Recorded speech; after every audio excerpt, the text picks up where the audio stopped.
মাজিৰগাঁও কৃষ্ণৰাম সৰণী প্ৰাথমিক বিদ্যালয়ৰ গৰমৰ বন্ধৰ সময়ছোৱাত ছাত্ৰ ছাত্ৰীসকলক যিখিনি কাম আমি ঘৰতে কৰি আনিবলৈ দিছিলোঁ তেওঁলোকে সেই কামখিনি সুন্দৰভাৱে কৰি আনিছে আৰু সেইখিনি আমি ছাত্ৰ ছাত্ৰীৰ লগতে অভিভাৱক আৰু আমাৰ স্থানীয় ৰাইজ কিছুসংখ্যকক মাতি আনি সেইখিনি দেখুৱাবৰ বাবে আমি আজি এখন প্ৰদৰ্শনী পাতিছোঁ আৰু সেইখিনি আমি আজি ইয়াতে সুন্দৰভাৱে সকলোকে দেখুৱাম।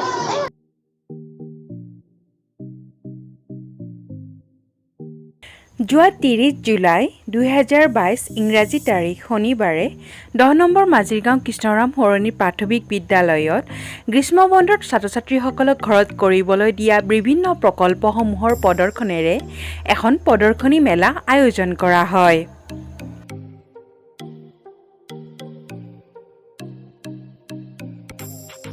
ছাত্ৰ-ছাত্ৰীসকলে গ্ৰীষ্ম বন্ধত ঘৰত প্ৰস্তুত কৰি অনা মাটিৰ বিভিন্ন সামগ্ৰী আৰু পেলনীয়া সামগ্ৰীৰে প্ৰস্তুত কৰি উলিওৱা ঘৰ সজোৱা সামগ্ৰীবোৰ সুন্দৰকৈ প্ৰদৰ্শনীখনত দেখুওৱা হয়। বাইদেউ কেনেকুৱা লাগিছে চাই? ভাল বনাইছে নে?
ভিডিঅ'টো চোৱাৰ বাবে আপোনালোক সকলোকে বহুত বহুত ধন্যবাদ।